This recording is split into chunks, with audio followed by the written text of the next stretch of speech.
কার্যালয়ের সামনে বেলা ৩টায় বিক্ষোভ সমাবেশ কর্মসূচি সরকার ভয় পায়, চোর ভয় পাচ্ছেন। যে সমাজে শক্তিশালী লোকজন নির্দ্বিধায় নির্ভয়ে। খবরটি হচ্ছে গতকালকে নয়াপল্টনে বিএনপির সমাবেশ হয়েছে। সেই সমাবেশে নতুন মুখ হচ্ছে গয়েশ্বর চন্দ্র রায়, বিএনপির সিনিয়র নেতা, বিএনপির একেবারে নীতি নির্ধারণী পর্যায়ের একজন গুরুত্বপূর্ণ নেতা, স্থায়ী কমিটির সদস্য। তিনি বলছেন, ক্ষমতা অপব্যবহারের শাস্তি হবে আকাশচুম্বী, ক্ষমার সুযোগ নেই। আবারও কঠিনভাবে মাঠে নেমেছে বিএনপি। এদিকে ভোট নিয়ে কড়া জবাব দিলেন তাজ হাশমি। অন্যদিকে নয়াপল্টনের সমাবেশ নিয়ে গুরুত্বপূর্ণ বার্তা দিলেন সাংবাদিক মুস্তফা ফিরোজ। আজকে আপনাদেরকে আমি পর্যায়ক্রমে 3টি ভিডিও ফুটেজের প্রমাণ সহকারে দেখাবো। তাই বলছি অবশ্যই পুরো ভিডিওটি না টেনে মনোযোগ সহকারে দেখবেন, তাহলেই সবকিছু বুঝতে পারবেন ইনশাআল্লাহ। তো কথা বাড়াবো না, ভিডিওতে চলে যাব। তার আগে আপনাদের কাছে আমার ছোট্ট একটি অনুরোধ, আপনি যদি আমার চ্যানেলের নতুন দর্শক হয়ে থাকেন তাহলে অবশ্যই চ্যানেলটি সাবস্ক্রাইব করে পাশে থাকা বেল আইকনটি বাজিয়ে দিতে ভুলবেন না। আর যারা অলরেডি আমার চ্যানেলটি সাবস্ক্রাইব করেছেন তাদেরকে জানাই অসংখ্য ধন্যবাদ। তো দর্শক শ্রোতা, চলুন ভিডিওটি শুরু করা যায়। তো দর্শক শ্রোতা, শুরুতে চলুন দেখে আসি বিএনপি সমাবেশকে ঘিরে গুরুত্বপূর্ণ একটি ভিডিও। এদিকে নেতাকর্মীদের মুক্তির দাবিতে নয়াপল্টনে বিক্ষোভ সমাবেশ করছে যুবদল। বিস্তারিত জানাতে যুক্ত হচ্ছেন সাইফুল ইসলাম। সাইফুল, সমাবেশে কি বলছেন নেতাকর্মীরা এবং সমাবেশ ঘিরে সার্বিক পরিস্থিতি কেমন দেখছেন আমাদেরকে বিস্তারিত জানাবেন।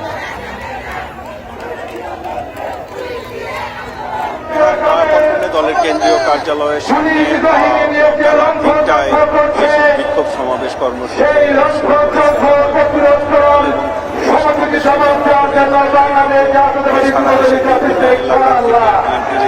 সহযোগী অঙ্গ জাতীয়তাবাদী যুব দলের বিভিন্ন পর্যায়ের নেতাকর্মীরা এসে উপস্থিত হয়েছেন এবং পাশাপাশি এই যুব দলের সাবেক যারা দায়িত্বপ্রাপ্ত নেতারা ছিলেন সেই শীর্ষ নেতারাও কিন্তু এই সমাবেশে অংশগ্রহণ করেছেন এবং আজকের সমাবেশটি মূলত বিএনপি চেয়ারপারসন খালেদা জিয়া সহ যুব দলের সভাপতি সুলতান সালাউদ্দিন টুকু সহ যে সকল রাজনৈতিক নেতাকর্মীরা এখনো কারাগারে বন্দী রয়েছেন তাদের মুক্তির দাবিতেই আজকের এই বিক্ষোভ সমাবেশ। এবং এই বিক্ষোভ সমাবেশে এই মুহূর্তে বক্তব্য রাখছেন বিভিন্ন জেলা পর্যায়ের নেতারা এবং তারা যেটি বলছেন যে গণতন্ত্র পুনরুদ্ধারের আন্দোলনে যেই সকল নেতাকর্মীরা এখন পর্যন্ত সরকারের নির্যাতন নিপীড়নের শিকার তাদের উপর কিন্তু এখনো সেই নির্যাতন নিপীড়ন চলছে এবং তারা যেটি বলছেন দেশব্যাপী আইন শৃঙ্খলা বাহিনীর অব্যাহত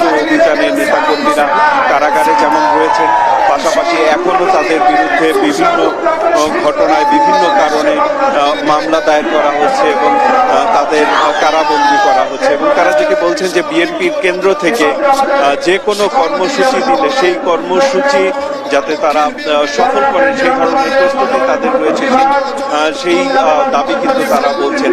এবং আজকের যুব দলের কেন্দ্রীয় যারা নেতারা রয়েছেন তাদের সাথে আমরা কথা বলেছি।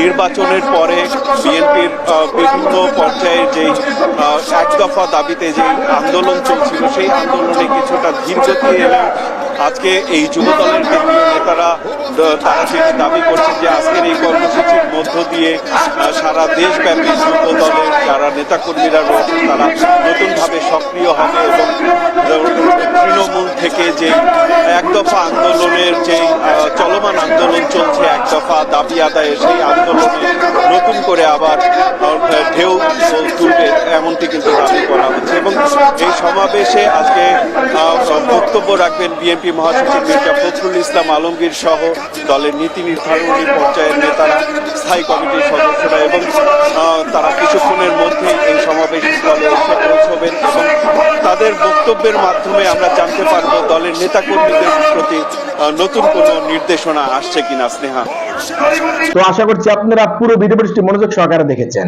এই বিষয়ে নিয়ে যদি আপনাদের কোনো মতামত থাকে তাহলে অবশ্যই তা কমেন্ট করে জানাতে পারেন। এখন চলুন দেখে আসি বিএনপি সমাবেশকে ঘিরে সাংবাদিক মোস্তফা ফিরোজ কি বলেছেন সেই ভিডিওটি। আসসালামু আলাইকুম। একটি খবর দেখে দর্শক কিছু মন্তব্য করতে চাই। খবরটি হচ্ছে গতকালকে নয়াপল্টনে বিএনপির সমাবেশ হয়েছে। সেই সমাবেশে নতুন মুখ হচ্ছে গয়েশ্বর চন্দ্র রায়, বিএনপির সিনিয়র নেতা, বিএনপির একেবারে নীতি নির্ধারণী পর্যায়ের একজন গুরুত্বপূর্ণ নেতা, স্থায়ী কমিটির সদস্য।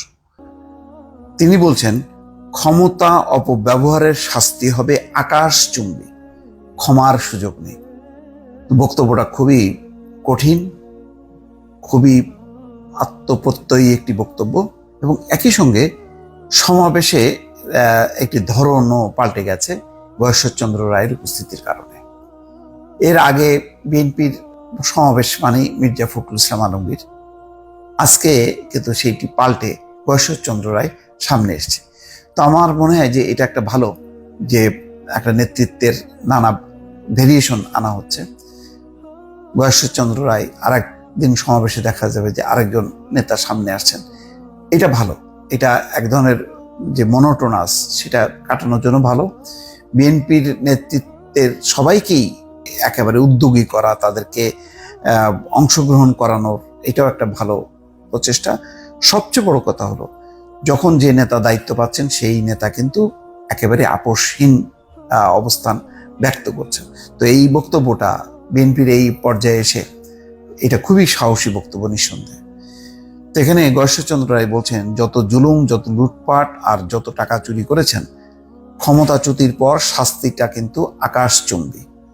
ক্ষমা চাইবেন, সুযোগ পাবেন না। সুতরাং যারা যেখানেই ক্ষমতার অপব্যবহার করেন, জবাব একদিন দিতে হবে। খুব বক্তব্যগুলি খুব গোছানো এবং খুব দৃঢ় এবং কঠিন। রাজধানীর নয়াপল্টনে বেগম খালেদা জিয়ার মুক্তি সহ অন্যান্য দাবিতে এই সমাবেশ হয়। নেতাকর্মীরা স্লোগানে স্লোগানে নয়াপল্টন মুখরিত করেছে।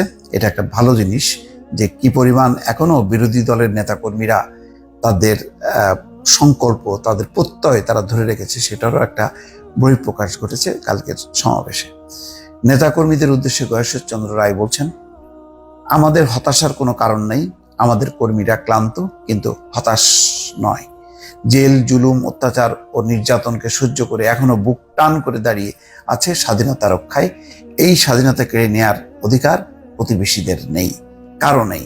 আর প্রতিবেশীদের দালালি করে প্রধানমন্ত্রী শেখ হাসিনা বেশি দিন টিকতে পারবেন না। যারা অন্যায়ভাবে বেশি দিন ক্ষমতায় থাকে তাদের পরিণতি কি বিভিন্ন দেশের ইতিহাস পড়েন। খুবই একটি সতর্কবাণী। যারা অন্যায়ভাবে বেশি দিন ক্ষমতায় থাকেন, তাই প্রধানমন্ত্রী সহ পুলিশের ঊর্ধ্বতন কর্মকর্তারা যারা আমাদের সঙ্গে যতটুকু আচরণ করেন, এর 10 ভাগের 1 ভাগও আচরণ আপনাদের সঙ্গে যদি করি, তাহলে কি সহ্য করতে পারবেন? তা বহন করতে পারবেন? মানে খুবই সিগনিফিকেন্ট কথা যে বিএনপি নেতা কর্মীদের সঙ্গে যে আচরণ করা হয়েছে, সেটি বলা হচ্ছে যে তার 10 ভাগের 1 ভাগকে আপনারা সহ্য করতে পারবেন। ঢাকা মহানগর বিএনপির আব্দুল সালামের সভাপতিত্বে বক্তব্য রাখেন সবই নগর নেতারা।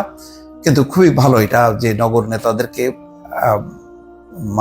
উদ্যমী করা, তাদেরকে আরো কি বলে তাদেরকে সক্রিয় করার ক্ষেত্রে বিএনপির এই আয়োজনগুলি চোখে পড়ার মতন।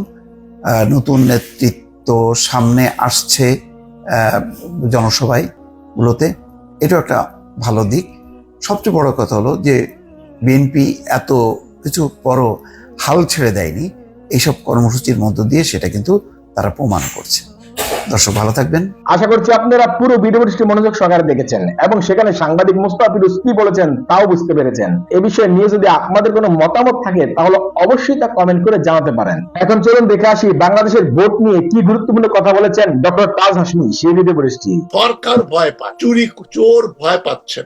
যে সমাজে শক্তিশালী লোকজন নির্দ্বিধায় নির্ভয়ে চুরি ডাকাতি করতে পারে, তারা আপনার নির্বাচনের নামে প্রহসন করবে, ব্যাংকের নামে ডাকাতি করবে। এখন আমরা ইকোনমিস্টরা, রাজনীতিবিদরা, পলিটিশিয়ানরা যতই কথা বলি, মোদ্দা কথা, শেষ কথা, এখন এই সরকারকে নামাতে হবে। এখন লাঠি দিয়ে নামাবেন, ভোট দিয়ে নামানো যাচ্ছে না। ভোট দিয়ে ফ্যাসিবাদ কোন দেশে সরানো যায় নাই, ইতিহাসে নাই। সুতরাং লাঠি ছাড়া কোনো উপায় নেই। মানুষ যত পায়, রবীন্দ্রনাথ বলেছিলেন, এই জগতে হায় সেই বেশি চায়, আছে যার ভুরি ভুরি, রাজার হস্ত করে সমস্ত, কাঙালের ধন চুরি। আপনি রাজাকে মনে করছেন ও তো মেলা বানিয়েছে আর বানাবেন। এদের লোভের আপনি সালমান রহমানকে মনে করেন এখন মৃত্যু সজ্জায় যখন সালমান রহমান, তাকে যদি বলেন এই ডিলটা করলে কিন্তু 50 কোটি আসবে, সে তখন আজরায়েলকে বলবে আপনি আরো পরে আসেন, আমি 50 কোটি কামাই করে নেই।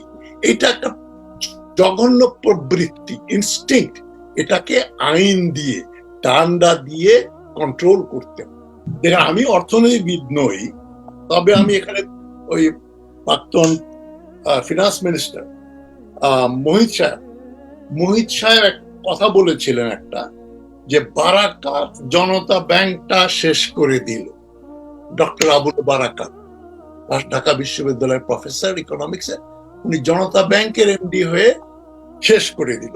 এক ব্যক্তিকেই বোধহয় উনি বিনা কোলাটারালে 5,000 কোটি টাকা ধার দিয়েছিলেন। যাই হোক, এখন বারাকাত জনতা ব্যাংকটা শেষ করে দিল বলছেন দেশের ফিনান্স মিনিস্টার। সেইখানে প্রধানমন্ত্রী কি করছে, সরকার কি করছে? বারাকাতকে তো জেলে নিয়ে একেবারে ফ্লোরে শুইয়ে রাখা, এক কম্বল এক চাদর যেখানে থাকে, ওই যে যেভাবে ডক্টর তার ব্যারিস্টার মইনুল হোসেনকে যেভাবে জেলে রেখেছিল, সেইভাবে বারাকাতকে জেলে রাখা উচিত ছিল। কই, হয় নাই। এই যে এত বড় বড় ব্যাংক ডিফল্টার, সেদিন একটা খবর দেখলাম 1,000 টাকা ব্যাংক লোনে দিতে পারেনি বলে কোমরে দড়ি দিয়ে তাকে জেলে দেওয়া হচ্ছে কৃষককে। আর 1,000 কোটি টাকা যারা ডিফল্টার, তারা ব্যবসা করছে, আরো বন্ড ছাড়ছে বাজারে। সালমান রহমান ধরেন, প্রতি রহমান, প্রতি হোসেন, প্রতি আলী, সবগুলোই তো চোর ডাকাত। এদের সঙ্গে মিলেই সরকার। কিন্তু অর্থনৈতিক বিপর্যয়ের ফলেই তো সরকার পতন হয়, এবং সরকার বা রাজনীতি বা আন্তর্জাতিক সম্পর্ক, যুদ্ধ বিগ্রহ সবকিছু কিন্তু একটার উপরে ঘুরে বেড়ায়, সেটা হচ্ছে ইকোনমি। আমি একটা ছোট্ট থিওরি আমি বলে বেড়াচ্ছি, বলছি, এটা বহুদিন থেকে আমি লিখেছিও, যে অল ওয়ার্স আর ট্রেড ওয়ার্স। পৃথিবীর যত যুদ্ধ হয়েছে, সেই হেলেন অফ ট্রয় থেকে আরম্ভ করে ক্রুসেডস এবং প্রথম মহাযুদ্ধ, দ্বিতীয় মহাযুদ্ধ, নেপোলিয়ন, আলেকজান্ডার, তারা যে দেশ আক্রমণ করছে, লুণ্ঠন অর্থনীতি, সবকিছুর মূলে রয়েছে বাণিজ্য, র মেটেরিয়াল এবং মার্কেট। এখন বাংলাদেশের রাজনীতিও তো এর ব্যতিক্রম হতে পারে না। যারা রাজনীতি করছেন, তারা যারা অসৎ, তাদের প্রথম প্রায়োরিটি হবে কি করে পয়সা বানাবো। তো সুতরাং পয়সা বানানোর জন্যই উপজেলা নির্বাচন হচ্ছে। এই যে যেটা রহমান সাহেব সুন্দর করে বললেন, কিভাবে এই ডেভেলপমেন্টের খাত থেকে চুরি করা যাবে। একেবারে শকুনের মতো বসে আছে, গ্রান্ট আসবে, লুট করব, অ্যাকাউন্টেবিলিটি নেই। এইভাবে কতদিন চলবে? আশা করছি আপনারা পেজ দ্য পিপলের সৌজন্যে পুরো ভিডিওটি মনোযোগ সহকারে দেখেছেন এবং সেখানে কি বলা হয়েছে তাও বুঝতে পেরেছেন। এই বিষয়ে নিয়ে যদি আপনাদের কোনো মতামত থাকে, তাহলে অবশ্যই তা কমেন্ট করে জানাতে পারেন। ভিডিওটি এ পর্যন্তই, দেখা হচ্ছে পরবর্তী ভিডিওতে। সে পর্যন্ত সবাই ভালো থাকবেন, সুস্থ থাকবেন। আল্লাহ হাফেজ।